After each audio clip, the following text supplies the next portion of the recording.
নমস্কার,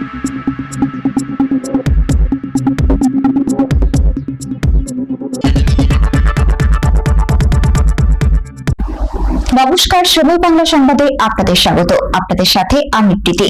দেখে নেব আজকের বিশেষ বিশেষ সংবাদ। রেশমি মেটালিক্সের দূষণে অতিষ্ঠ গোকুলপুরবাসী। বছরের পর বছর অভিযোগের পরও স্থায়ী সমাধান অধরা। খড়গপুরের গোকুলপুর এলাকায় অবস্থিত রেশমি মেটালিক্স লিমিটেডের স্পঞ্জ আয়রন ও ইস্পাত কারখানাকে ঘিরে দীর্ঘদিন ধরে বায়ু দূষণের অভিযোগ তুলে আসছেন স্থানীয় বাসিন্দারা। এলাকার মানুষ, বিভিন্ন সামাজিক সংগঠন এবং রাজনৈতিক দলগুলির দাবি, কারখানার চিমনি থেকে নির্গত কালো ধোঁয়া, ধূলিকণা ও কয়লার ছাইয়ের কারণে গোকুলপুর সহ আশেপাশের বিস্তীর্ণ এলাকার পরিবেশ মারাত্মকভাবে দূষিত হচ্ছে। বহুবার প্রশাসন, রাজ্য দূষণ নিয়ন্ত্রণ পর্ষদ এবং সংশ্লিষ্ট সরকারি দপ্তরে অভিযোগ জানানো হলেও এখনও পর্যন্ত সমস্যার স্থায়ী সমাধান হয়নি বলে অভিযোগ। স্থানীয়দের দাবি, কারখানা থেকে নির্গত সূক্ষ্ম ধূলিকণা ও ধোঁয়া প্রতিদিন বাতাসে ছড়িয়ে পড়ছে। অনেক সময় কালো ধোঁয়ায় আকাশ ঢেকে যায় বলেও অভিযোগ। কয়লার ছাই ও লৌহজাত ধুলো আশেপাশে গ্রাম, কৃষিজমি, বাড়িঘর, গাছপালা এবং জলাশয়ে জমে পরিবেশের উপর দীর্ঘমেয়াদী ক্ষতিকর প্রভাব ফেলছে বলেই দাবি তাদের। বাসিন্দাদের অভিযোগ, এই দূষণের কারণে বহু মানুষ শ্বাসকষ্ট, দীর্ঘস্থায়ী কাশি, চোখে জ্বালা, অ্যালার্জি এবং ত্বকের নানা সমস্যায় ভুগছেন। বিশেষ করে শিশু, প্রবীণ এবং গর্ভবতী মহিলাদের ওপর এই প্রভাব বেশি পড়ছে বলে তাদের দাবি। দূষণের প্রভাব পড়েছে কৃষিক্ষেত্রেও। কৃষকদের অভিযোগ, ধুলো ও কয়লার ছাই ফসলের উপর জমে উৎপাদন কমিয়ে দিচ্ছে। পাশাপাশি বর্ষাকালে শিল্প বর্জ্য জল নিকাশের সমস্যার কারণে দূষিত জল আশেপাশের এলাকায় ছড়িয়ে পড়ে পরিস্থিতি আরও জটিল হয়ে ওঠে। এই দূষণের প্রতিবাদে অতীতে একাধিকবার বিক্ষোভ, আন্দোলন এবং প্রশাসনের কাছে ডেপুটেশন দেওয়া হয়েছে। স্থানীয়দের অভিযোগ, আগের সরকার হোক বা বর্তমান সরকার, দীর্ঘদিন কেটে গেলেও সমস্যার স্থায়ী সমাধান এখনো মেলেনি। সম্প্রতি বিধানসভায় মুখ্যমন্ত্রী শুভেন্দু অধিকারীর নাম উল্লেখ না করে খড়গপুরের একটি শিল্প কারখানার দূষণের বিষয়টি উত্থাপন করেন। এরপর বিষয়টি নতুন করে আলোচনায় আসে। এদিকে রেশমি গ্রুপ অফ ইন্ডাস্ট্রিজের এক কর্মকর্তা ভাস্কর চৌধুরী জানিয়েছেন, দূষণ নিয়ন্ত্রণের বিষয়টি নিয়ে ইতিমধ্যে সংশ্লিষ্ট মন্ত্রীর সঙ্গে বৈঠক হয়েছে। প্রযুক্তিগত সমাধানের জন্য খড়গপুর আইআইটির বিশেষজ্ঞদের পরামর্শ নেওয়া হয়েছে। বিশেষজ্ঞদের সুপারিশ অনুযায়ী প্রয়োজনীয় ব্যবস্থা গ্রহণের প্রক্রিয়া চলছে এবং এর ফলে দূষণের সমস্যা অনেকটাই কমবে বলে আশা প্রকাশ করেছে সংস্থা। তবে স্থানীয় বাসিন্দাদের দাবি, প্রতিশ্রুতি নয়, বাস্তবে দূষণ কমানোর কার্যকর পদক্ষেপই এখন তাদের একমাত্র প্রত্যাশা।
পলিউশন নিয়ে বিগত কয়েক বছর খড়গপুরবাসী খুবই নাজেহাল আছেন, যার কারণে রেশমি মেটালিক্স নাম না করে আমাদের মুখ্যমন্ত্রী বলেছেন যে একটা খড়গপুরে একটা কারখানা স্পঞ্জ আয়রন কারখানা আছে, যার থেকে পলিউশন খুব ছড়াচ্ছে। খুব খুশির ব্যাপার, আমি মুখ্যমন্ত্রীকে ধন্যবাদ জানাই যে উনি খড়গপুরের পলিউশন নিয়ে নজরে রেখেছেন এবং এটাকে নিয়ে উনি সদিচ্ছা দেখিয়েছেন যে কীভাবে পলিউশনটাকে কম করা যায়, কীভাবে মানুষকে স্বচ্ছন্দে জীবনযাপন একটা অবকাশ দেওয়া যায়। এরই সাথে সাথে আমাকে বলতে হয়, বিগত সরকার আমরা রাজনৈতিকভাবে আমরা জানি, বিগত সরকার একবারের জন্য এই রেশমি আয়রন বা রেশমি পলিউশন নিয়ে একটা কথা একবারের জন্য বিধানসভায় কিন্তু দাঁড়িয়ে বলেননি, না তার নেতা মন্ত্রী না তার এমপিরা কেউ কিন্তু মুখ খোলেননি। আমাদের খড়গপুরবাসী, খড়গপুর নাগরিকবাসী হিসাবে আমি এই মঞ্চে এইখান থেকে দাঁড়িয়ে মাননীয় মুখ্যমন্ত্রীকে ধন্যবাদ জানাই যে আজকে স্পঞ্জ আয়রন কারখানার নিয়ে উনি যেটা বলেছেন তার সৎফল হচ্ছেন, স্বরূপ ফল হচ্ছেন যে আজকে রেশমি মেটালিক্সের অনার্সরাই হিলে বসেছেন। রেশমি গ্রুপ অফ ইন্ডাস্ট্রির মিস্টার ভাস্কর উনি সামনে এসে বলছেন যে আমরা এর থেকে আরও ভালো কিছু করতে চাই, কারণ আমাদের কাছে খবর আছে মুখ্যমন্ত্রী যেভাবে কড়া ভাষায় বলেছেন, নিন্দা করেছেন, গ্রিন ট্রাইব্যুনাল থেকে এনাদের উপর চাপ এসেছে, এনারা এখন নিজেরাকে শোধরানোর চেষ্টা করছে। আপনি দেখবেন স্পঞ্জ আয়রন কারখানার পেছন সাইডে, সাইড অফ ব্যাক সাইডে এখানে রাস্তা আছে, যে রাস্তা যাওয়ার মতো নেই, মানুষ অযোগ্য।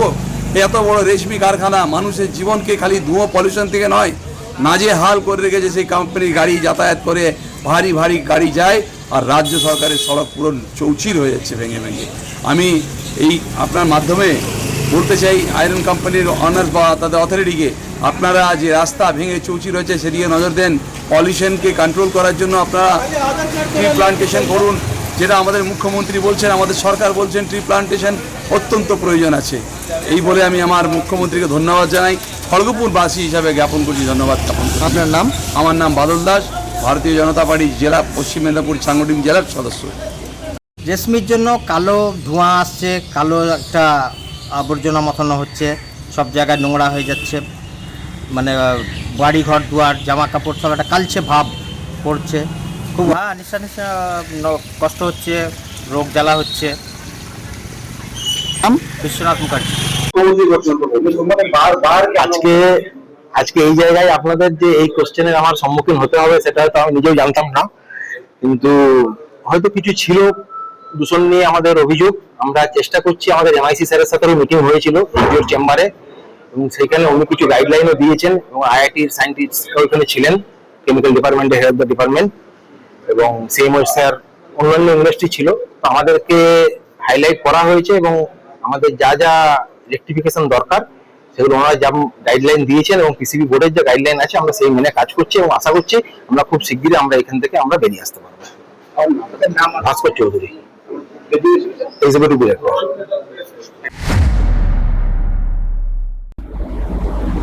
সংবাদ এখনকার মতো এই পর্যন্তই।